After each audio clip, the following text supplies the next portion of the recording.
Hi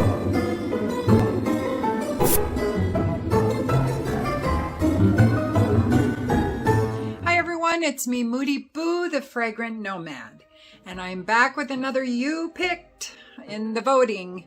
Voted number one by a landslide, really, on the third poll. Anyway, it's on my community page. You can always find the polls on my community page.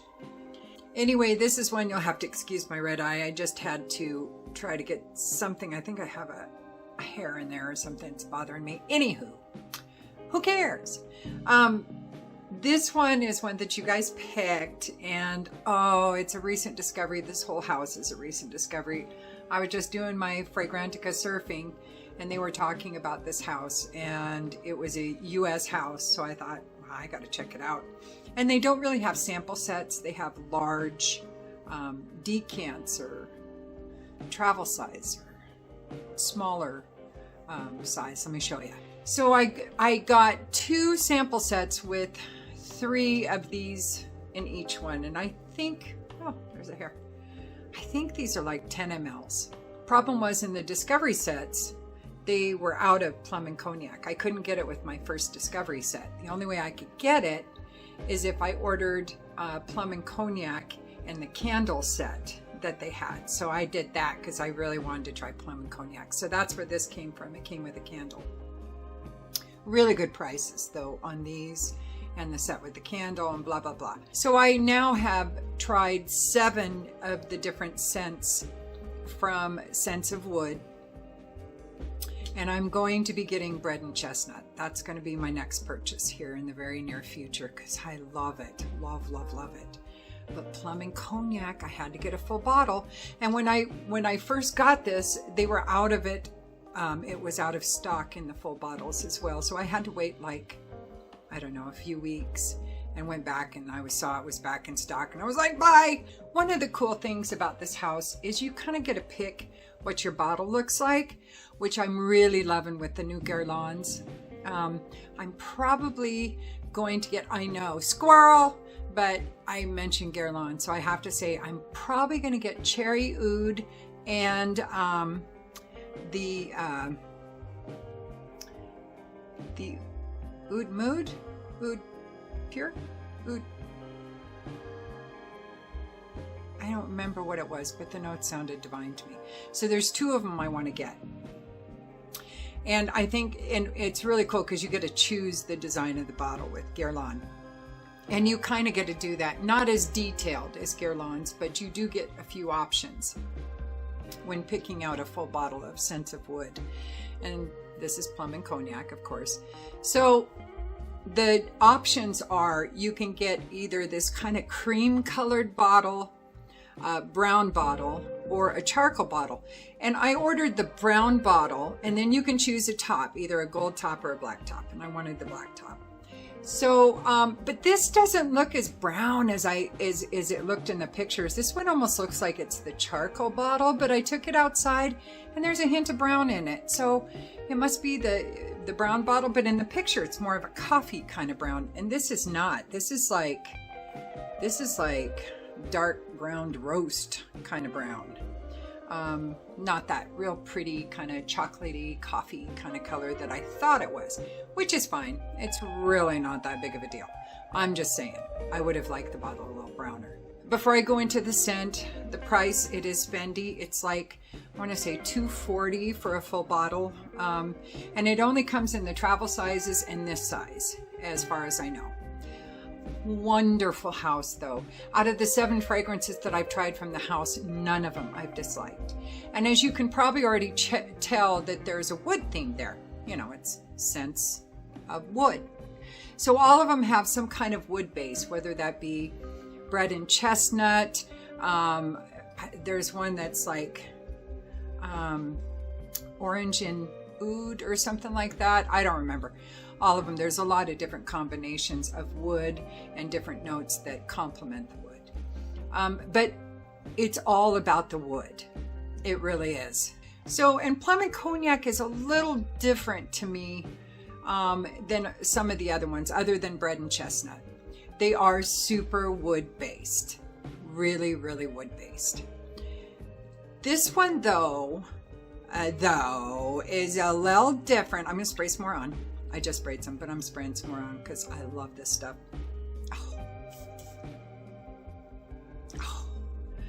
And for me, it is all about the booze when you first spray it. It smells like just warm cognac at first. And then this sweetness comes in. It's not the plum. To me, the plum doesn't come in until later on in the whole program.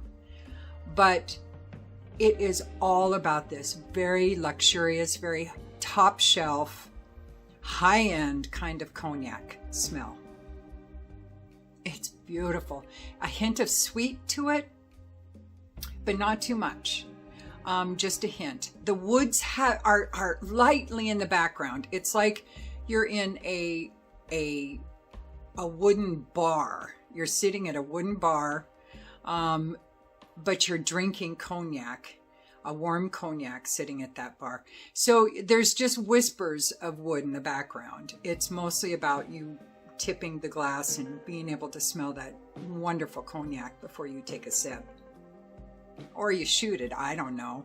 I haven't drank cognac in a long time. I don't know how people are drinking it these days. So it starts off boozy. This is what I love about this perfume. There's a lot of facets to it. It starts off boozy. It starts leaning into a little gourmand territory there. It starts getting a little foodie, just a little bit. And then it gets a little woody at the same time. And then all three of those facets merge into this gorgeous, wonderful, beautiful, outstanding fragrance that's completely unisex. Let me tell you what's in it now that I've babbled on and on and on and didn't give you the deets yet. So, and I'm going off of Scents of Wood because they've got a cool little descriptor that they've written here. Spice notes. Brimming with notes of caramel and tobacco, this fragrance is perfect for those that want to leap out of their comfort zone. Cinnamon and nutmeg further intensify the smoky intensity of the gourmand pairing, creating an addictive aroma that envelops the senses and whisks you away to a seductive adventure for the soul. Sorry, this light is really, the print is really light on this, so I'm having issues reading it. Decadent plum. There are few things out there as bold, decadent, and beautiful as luscious, juicy purple plums. Their naturally sweet taste will take you on a journey of fruity discovery that bewitches the senses. Wow. I wish a perfume could do all of that. Yes, please. Fascinating cognac-aged alcohol. For this extraordinary scent, a scent so good that it received the 2021 Perfume Extraordinaire of the Year award, we aged our cognac, sugarcane alcohol, in a vintage cognac barrel, giving the scent a captivating edge that beckons for decadence. Smooth and smoky, finely indulgent hints of vanilla and vetiver add a touch of grounded warmth and perfectly rounds up the carnal woodiness of this voluptuous masterpiece. Wow, they like their perfume very much. Well, they're in luck because I do too. I love this stuff. So the spiciness they talk about is really subtle and it's super well blended.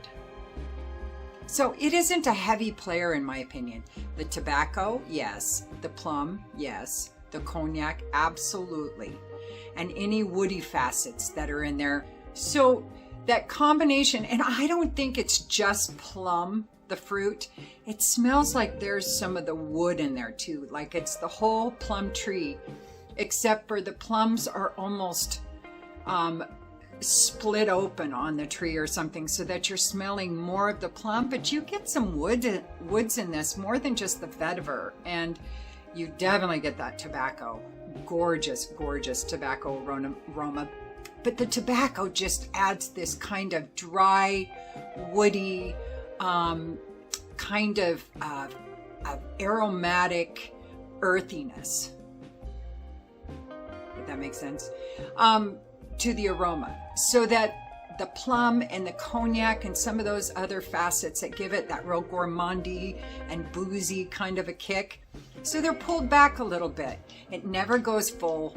Well, it goes full boozy in the very beginning, but then that pulls back. It never goes full gourmand. It never goes full woody. It never goes full spicy at all. In fact, spicy, I think, is the least of it.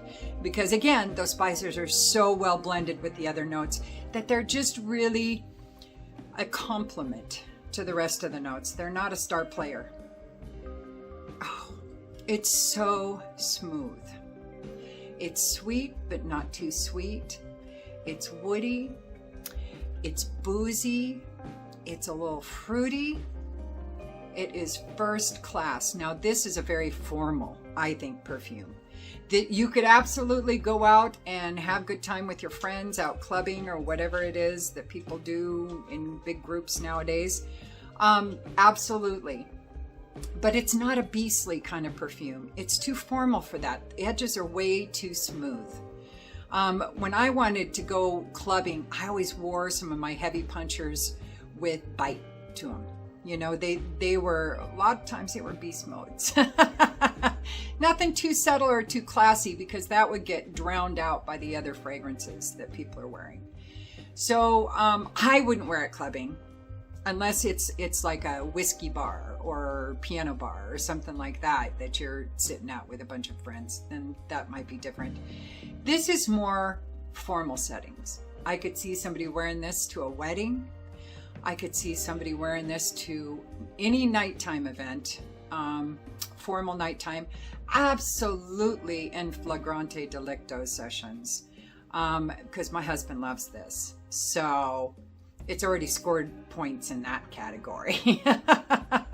So not that there's sexy in it, not that there's any musts or animalic or anything like that to it, but the way it's so smooth and it's so well blended, and it feels like kind of a cuddle, get close kind of a perfume. Even though the performance on this is wonderful, it still pulls people in. That's what I'm trying to say. It's an inviting perfume. And those really inviting perfumes I can see as being a bit sexy, because people are attracted to the aroma. Now, it may not trigger any kind of pheromonal craziness in your physical department, but it'll still draw those people to you. So it's one of those really inviting kind of perfumes, which is great if you're going to a business outing that you don't know many people, things like that. I think this perfume would be outstanding, because it's a conversation starter all on its own. People don't even realize they're being drawn to you. I have had that happen with perfumes before, to where I'll be in a room where I don't know anybody, and people will start walking up to me saying, "You smell really good. What is that?" You know? So it's the conversation starter. You don't have to break the ice. This is the hammer right here. And it lasts, I still have something in my eye. So, and it lasts, I would say, easily 8 hours with 2 to 4 sprays. You can't really overspray this one. At the very beginning, it's very boozy. So that part of it can be oversprayed, but that goes away after 15, 20 minutes. So nothing to worry about there.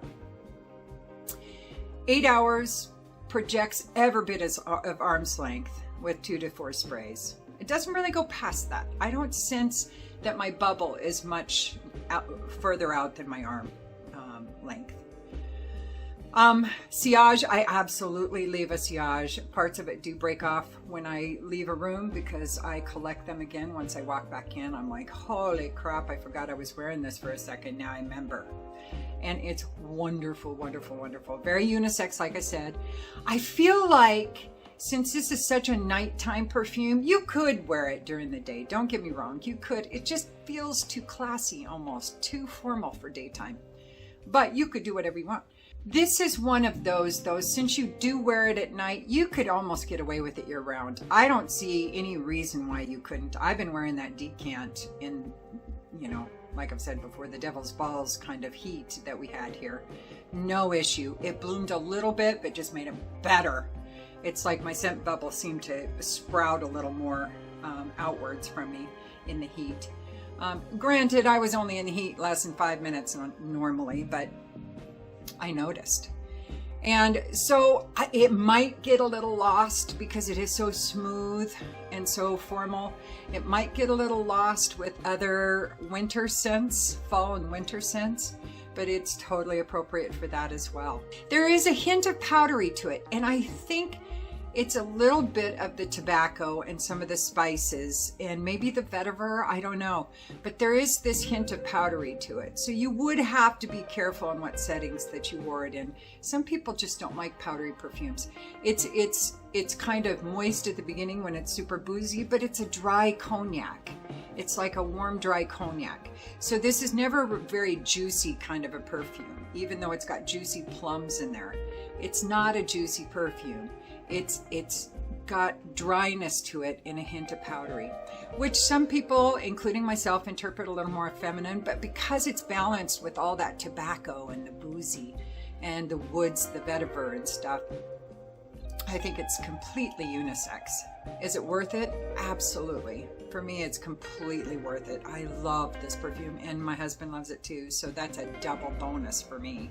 You don't have to sign for it when it's delivered. It's just dropped off. So it will be on your porch when you get home from work or whatever. And some people don't like that. They'd rather sign for it. I am not one of those people. My post office is a bit of a drive and we've got a lot of construction right now, so it's an even longer drive. I'm not a big fan of going to the post office to pick up my packages.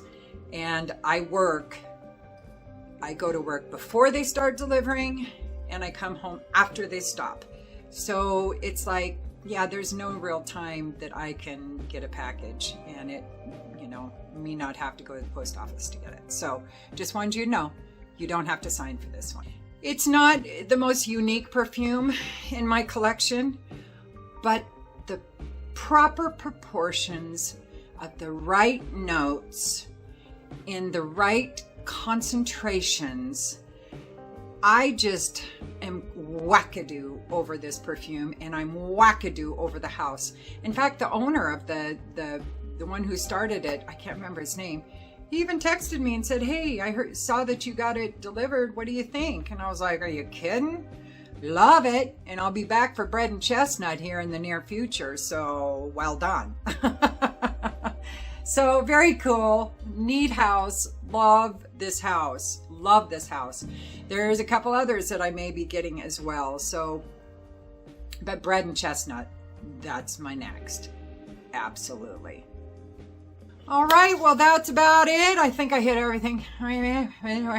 And the next two, I'm going to switch out that last survey here. It hasn't gotten any votes on it in the last couple days, so I'm going to switch it out here in the next day or so. But the winners, it was really close there for a while, so I'm going to probably do the top two. And the winners were of the fourth poll, I think it was the fourth poll, is Late Harvest by Fort and Manley, and House of Siage's Sweet Dreams, the cupcake, the real cupcake one with all the gummy bears on it. So those are going to be my next two reviews. So I've switched out the poll, as you all already know, and we're on to the next Moody poll. And so please vote. It really helps me figure out my order of reviewing. And give me any suggestions that you want to for the next poll that I put it in. So just give me a comment. I may not comment back or put a like or anything on there. I read them. I just, busy, sorry. But I make no money doing this. So I just spend money doing this. So it's probably a good thing I only post a week, once a week. Because if I posted more than that, I might be more tempted to buy more perfume than I already do. Oh, I have a few new ones coming. Yep. So I've got another Navitus that I got, their latest release. I have Billie Eilish's new perfume coming. I don't know how new it is. It might have been out a year or two. It's a weird bottle. I don't know how I feel about the bottle, but Anyway, I heard some good things about it, and I haven't tried a new Celebrifrag in a long time. So I don't want to exclude any perfumes from me exploring them. I want to make sure all doors are open, all windows are open as well. And I haven't tried any Celebrifrags in a while, so I'm going to go down that road a little bit. And the one I've chosen next is Billie Eilish. So I love her music. So let's see what her perfume smells like. Blind buy, yes, of course. It was cheap. Who cares? And then I've got another one from a Middle Eastern house I was unfamiliar with, had some really good reviews. I can't remember the name. And then I'm going to try to get a tag done. I've been tagged on a perfume tag. I'm going to try to get that done. I don't know. I start my new job next week, so I'm trying to get as many reviews recorded this week because I took a week off. So, but I'm also getting a lot of other projects done, so I don't know if I'll have time to get that tag done. I really want to, but who knows? I don't know. And I've also got, I'm going to do some top fives again. I've got a couple coming up that I've decided on. Might even throw in a top 10 there every once in a while. But I'm going to try to do top 10 in 10. So I'm going to try to get it done in 10 minutes, you know, give or take 30 seconds. But I want to, when I do a top 10, they just take so long to do because I rattle on so much. So I have challenged myself to any top 10s that I do, I'm going to try to get them done in 10 minutes. So it's going to be a brief summary of each one. Very brief, you know, less than a minute a piece. But I'm going to give it a try. Why not? Why not? Might as well. What else I got to do? So, okay, well, thank you for being here. I appreciate you guys so much. And don't forget to like and subscribe and ring the bell and comment if you want. If you don't, it's all good.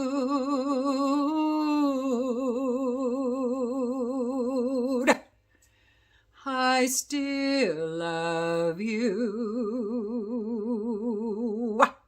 And use your own nose. Peace.